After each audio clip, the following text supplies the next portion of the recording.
The trail signs led us exactly where they were supposed to. That's what still bothers me. Because what happened next shouldn't have been possible. Not on a well-marked hiking route. Not on a trail we'd walked a dozen times. And definitely not with a girl who stepped out of the fog, sat by our fire like she belonged there, and calmly told us she was from 2008. My name is Ethan Mercer. And the woman walking ahead of me that evening, boots crunching over loose stone, shoulders stiff under her pack, was my wife, Claire. We weren't newlyweds. We weren't strangers either. We were something worse. Two people who knew each other too well, and were running out of reasons to be gentle about it.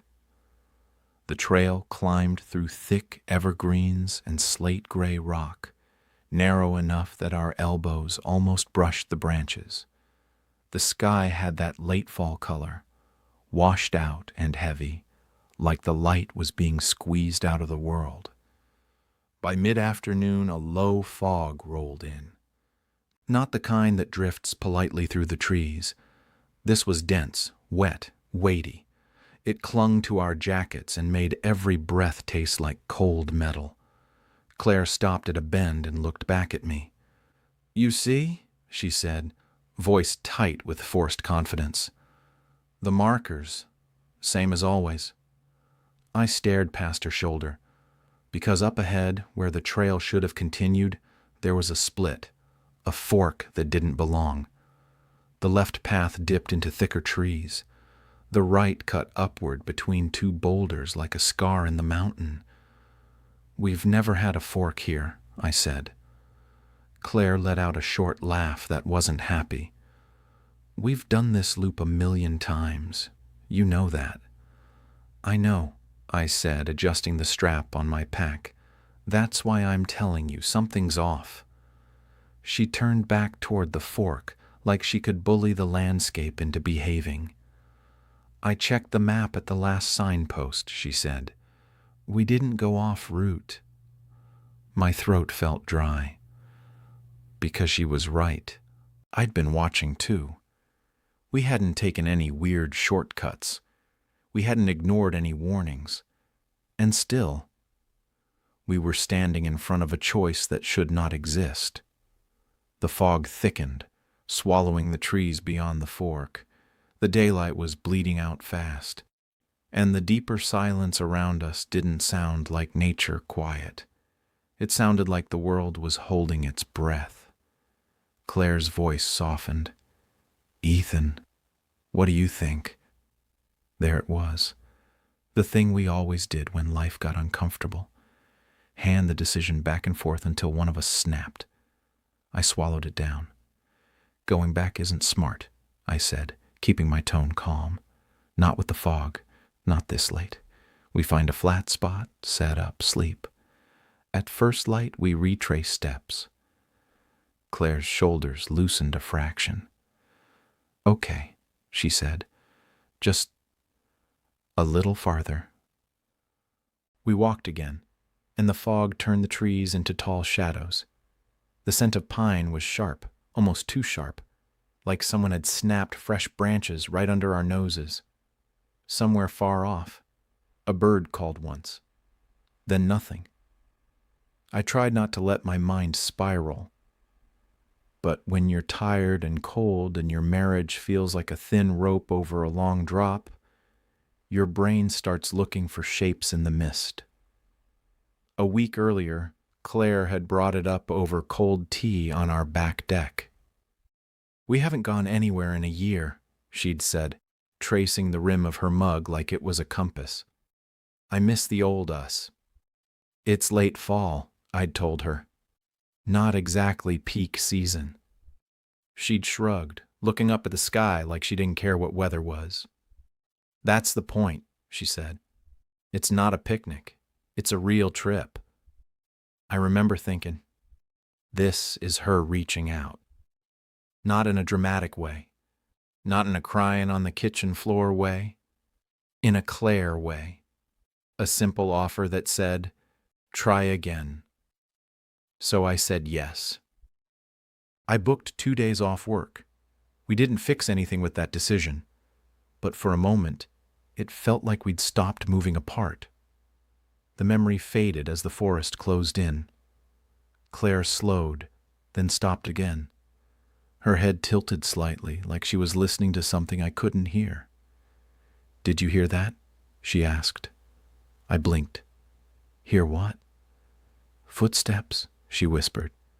I stood still, forcing myself to listen past my own breathing. The fog muted everything. No wind, no distant highway, no rustling canopy, just the quiet crackle of our boots settling into gravel. I didn't hear anything, I admitted. Claire stared into the trees. I thought I heard someone behind us." "Could be an animal," I said. "The sound carries weird in fog." She nodded, but the tension didn't leave her face. A few more minutes passed. Then she exhaled sharply and leaned her forehead against my shoulder like she was too tired to hold herself upright. "I'm done," she said. "I don't want to keep walking." I didn't argue, because I didn't want to keep walking either. We stepped off the trail to find a place to set camp. The moment the fog closed behind us, I got this awful sensation, like the path we'd left was no longer there, not hidden, gone. My skin prickled. I told myself it was nerves, late day, thick fog, unfamiliar terrain, but my instincts, years of hiking, years of paying attention, kept repeating one simple rule: if a place doesn't feel right, don't sleep there. We found a small clearing, barely wide enough for 2 tents, surrounded by ancient firs that rose like pillars. Normally I love trees like that. Tonight they felt like watchers. I set up the tents while Claire pulled out our camp stove and started working on dinner. She always insisted on cooking, even on short trips. "Real food," she'd say, "makes it feel like home." I told myself it was a good sign. We were doing something normal together. I went to gather wood, staying close enough that I could still see the faint glow of her headlamp through the fog. As I snapped dead branches and stacked them under my arm, I heard it. A soft crack, like a foot on a dry twig. Close. I froze, swept my headlamp in a wide arc. The beam cut through white haze, lit up slick bark, wet needles, a cluster of low brush. Nothing. "Just the forest," I muttered. My voice sounded too loud. I turned back toward camp. And because I didn't want to scare myself more than I already was, I didn't look behind the nearest tree. I didn't see the thin, dark shape lean out from its trunk. I didn't see it watch me go. Back at the clearing, the fire caught quickly, bright orange against all that gray. The warmth helped. The soup helped. The smell of cinnamon tea in Claire's mug helped most of all. For 10 minutes, the world almost felt normal. Claire sat close to the flames, staring into them like she was trying to remember what comfort used to feel like. "You know," she said quietly, "there's something about being out here. It makes everything simpler." I nodded. "Less noise, less concrete." She gave a small smile. "Exactly." I took a sip of tea and let myself believe the lie, that we were just off route, that we'd laugh about it in the morning, that this fog was just weather. Then, from somewhere beyond the firelight, a high voice, stretched thin by distance and trees, slid through the mist. Not a scream, not a whisper, just 3 words, clear enough to turn my stomach cold. "I can see you." Claire's mug slipped in her hands and splashed tea into the edge of the fire. The flames hissed, and the entire forest went quiet again. Claire didn't move for a few seconds after the voice faded. Neither did I. The fire snapped softly, sending a brief shower of sparks into the fog, and for a moment I convinced myself it had been something natural. A bird, wind twisting through branches, sound bending in strange ways. But the words had been clear. "I can see you." Claire swallowed. "That wasn't an animal." "I know," I said quietly. The fog beyond the firelight seemed thicker now, pressing closer to the edge of the clearing like something curious. I stood slowly and picked up my headlamp. "Stay here," I told her. "Ethan, I'm not going far." I stepped just beyond the circle of light. The temperature dropped immediately. The warmth from the fire vanished like it had never existed. My boots sank slightly into damp ground, and every small movement sounded exaggerated in the stillness. I swept the beam left, right. Nothing but tree trunks and mist. Then, at the very edge of the light, something shifted. Not clearly, just a change in density, a darker vertical shape where there hadn't been one before. "Hello?" I called out. No answer. The shape didn't move again. I took a cautious step forward, and that's when I saw her. She wasn't more than 20 feet away, standing perfectly still between two trees. A girl, thin, shoulders narrow, arms hanging loosely at her sides. Her hoodie looked too light for the weather, fabric clinging damply to her frame. Long hair fell forward, partially hiding her face. She wasn't shielding her eyes from the beam. She wasn't blinking. She was just looking at us. Claire stepped up beside me before I could stop her. "Oh my God," she whispered. "Hey, are you okay?" No response. The girl didn't flinch, didn't step back, didn't speak. Claire moved closer, slowly, hands visible like she was approaching a frightened animal. "It's okay," she said gently. "You're safe. We're just camping." The girl's head tilted slightly. The movement was subtle, but something about it felt delayed, like she was imitating a gesture she'd seen before. I felt the hair on my arms rise. "Claire," I said quietly, "maybe let her come to us." But Claire was already within arm's reach. She touched the girl's shoulder. The reaction was immediate, not violent, just sharp. The girl inhaled suddenly, like someone waking from a deep sleep. Her skin under Claire's hand looked pale, almost gray in the firelight. "She's freezing," Claire said. "Ethan, get your jacket." I hesitated only a second before walking back to the tent and grabbing an extra layer. When I returned, the girl had allowed Claire to guide her closer to the fire. She moved stiffly, like she wasn't used to walking. We sat her down on a folded sleeping pad near the flames. Up close, she looked younger than I'd first thought. Maybe 17, maybe 18. Her eyes were fixed on the fire, not blinking. Claire draped the jacket around her shoulders. "Can you hear me?" she asked softly. "What's your name?" Silence. The girl's lips parted slightly, but no sound came out.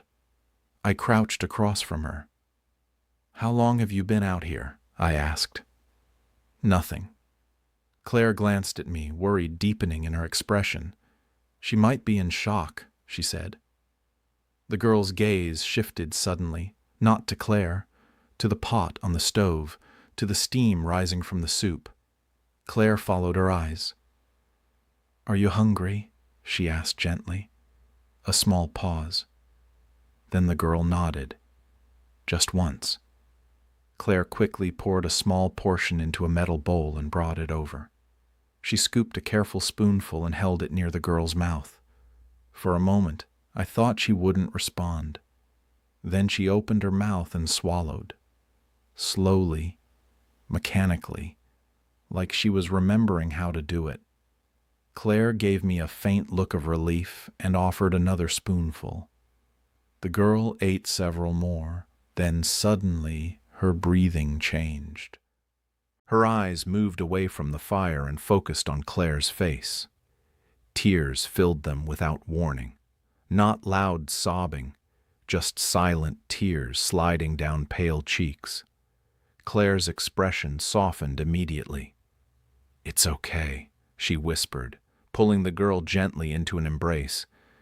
"You're okay now." The girl clung to her, not tightly, just enough to suggest she needed contact. I watched them, trying to make sense of what we were seeing. The forest remained unnaturally quiet. After a minute, I stood. "Claire," I said quietly, "can I talk to you for a second?" She nodded and carefully loosened her hold. "I'll be right here," she told the girl. We stepped a few feet away, keeping her in view. "This is strange," I whispered. "Where did she even come from? There's no other campsite around here." "Maybe she got separated from someone," Claire said. "A family, another group." "In that?" I gestured toward the fog. "And wearing that?" Claire didn't answer immediately. I lowered my voice further. "Just be careful." She met my eyes. "I am." When we turned back, the girl was still sitting exactly where we'd left her. But something had changed. She was no longer staring at the fire. She was looking into the trees behind us, listening. Then a faint vibration broke the silence.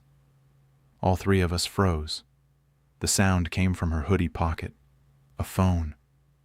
Claire blinked in confusion. "There's no signal out here," she murmured. The vibration continued. The girl reached slowly into her pocket and pulled out a small device. It wasn't a smartphone. It was old, thick, plastic, with a physical keypad and a short antenna stub at the top. The kind I hadn't seen in over 15 years.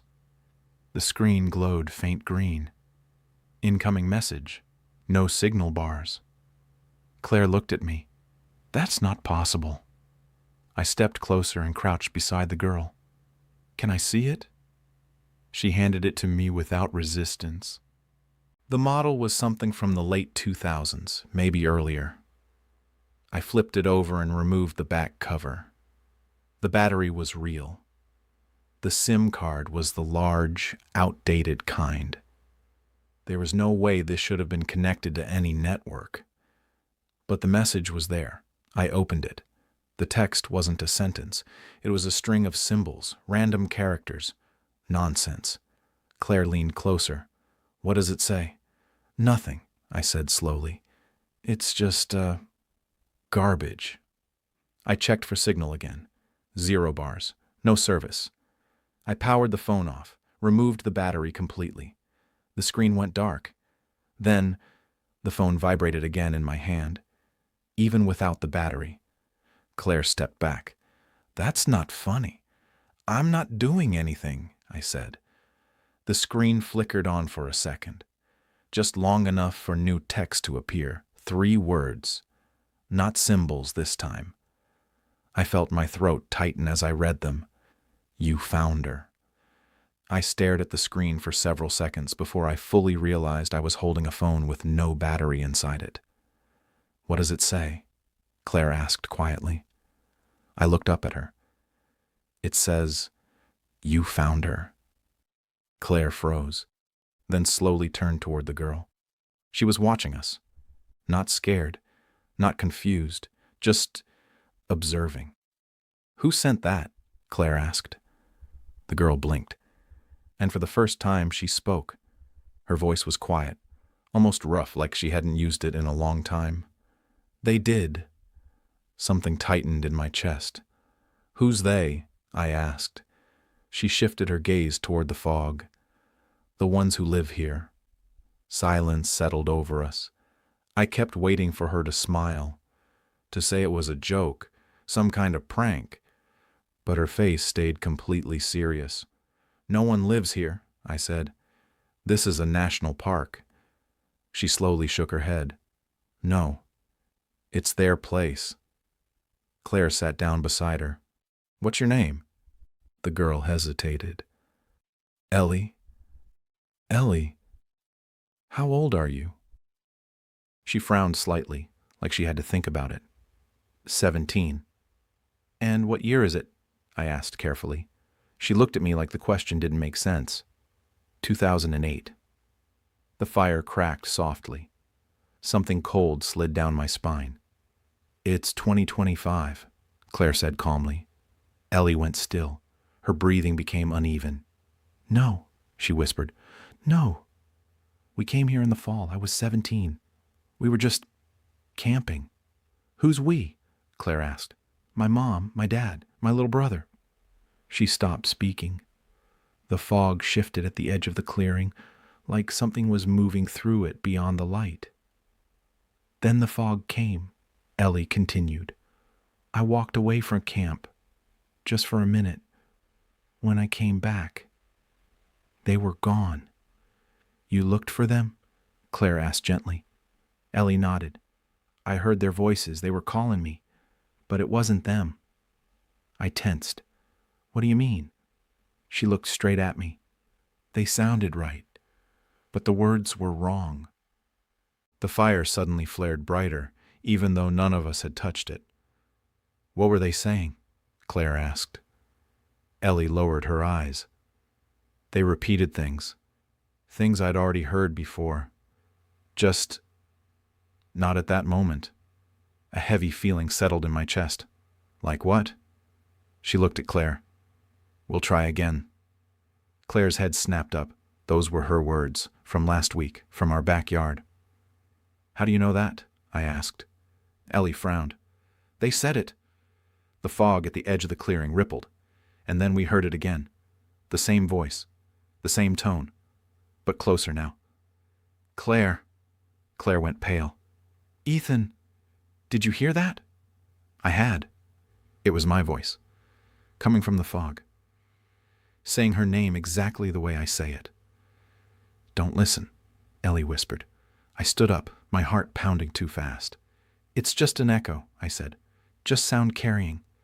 Then, from another direction, another voice drifted in, soft, almost gentle. I miss the old us. Claire closed her eyes. Those were her words, from our deck. The fog began to move faster, not like wind, not like smoke. It slid across the ground, thickening. They copy, Ellie said. They don't understand meaning.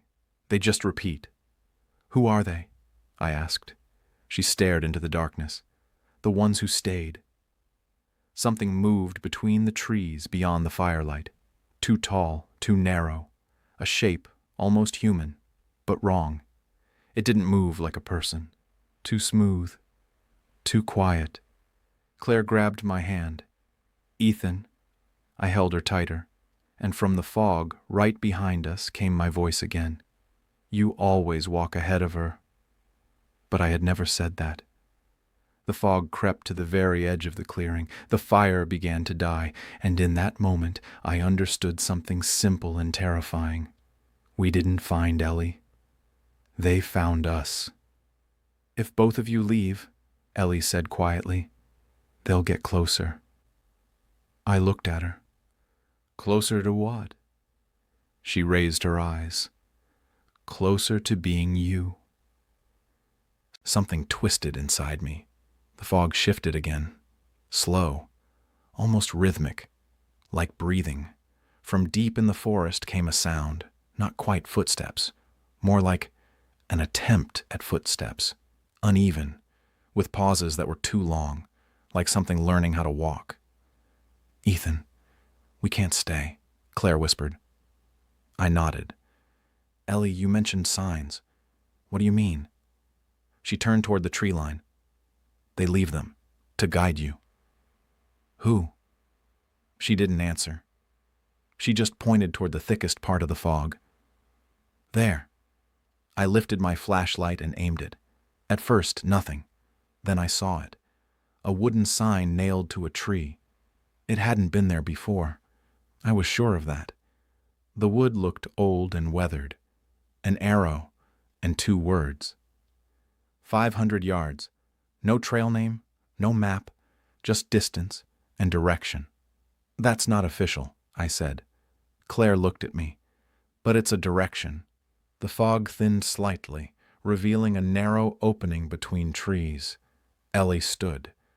We need to go before it gets darker. It's already getting darker, Claire said. She was right. The sun should have still been higher, but the light was fading too quickly.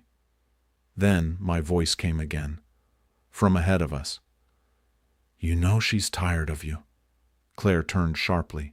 Don't listen, I said. I'm not, she answered. But I saw doubt flicker in her eyes. A silhouette slid between the trees, taller than normal, arms too long. It didn't walk. It glided. It's trying to talk like you, Claire whispered. We follow the sign, I said firmly. Ellie stepped forward. We followed. The moment we left the clearing, the fire went out. No smoke, no sparks, just darkness. The fog swallowed the campsite instantly. We walked in silence, wet gravel under our boots. My flashlight only reached a few feet ahead. Another sign appeared. Stay on the path. Arrow forward. That sounds more like a warning, Claire said. Don't step off, Ellie murmured. Then, from the right, Claire. Soft, familiar. Her father's voice. She had told me about the way he used to call her from the porch. Same tone, same pause. She stopped. I felt her hand loosen in mine. That's not him, I said quickly. Claire, come here, the voice called again. Through the fog stood a figure, clear, human-shaped, arms slightly open. Dad, she whispered. Look at me, I said firmly. She turned to me. It doesn't know details, I said. It repeats. The voice tried again, but the words were wrong. I miss the old us. Mixed phrases. Wrong context. The figure's head tilted at an unnatural angle. Then Claire inhaled sharply. That's not him. The shape blurred and disappeared. We kept walking. Another sign. Do not turn around. Cold ran through my back. Behind us, synchronized steps followed. Ellie didn't look back. Don't turn, she said. The voices grew closer. Almost correct now, almost natural. We'll try again. Can you hear me? I miss the old us. Overlapping, repeating, like a broken recording. Then ahead of us, one last sign. New wood, straight post in the middle of the path. Home. Arrow forward. The fog thinned. Light returned. The gravel became asphalt. I blinked, and we were at the parking lot. Our car sat exactly where we left it. Everything looked normal. Too normal. Ellie stopped. You're coming with us, I said. She shook her head. I'm almost home. What does that mean? She looked at Claire. You promised not to let go. Claire swallowed. I remember. Ellie smiled. Small, childlike. Then hold him tighter. Claire's grip tightened around my hand. The fog slid gently between us, and in the next second, Ellie was gone. No sound, no movement, just gone. We stood alone in the parking lot. The fog dissolved quickly. No signs, no shapes, just wet pavement and our car. Was that real? Claire asked. I don't know, I said. We got in. I started the engine. Headlights cut through the thinning mist. For a moment, the back seat was empty. Then the rear window fogged slightly, like someone had just exhaled from inside. In the mirror, Ellie sat there, younger, almost a child. She raised her hand in a small wave. I blinked. She was gone. I pulled out of the lot. The forest stayed behind us. But as we drove, the radio crackled with static. And through the interference, 3 quiet words came through. I can see you.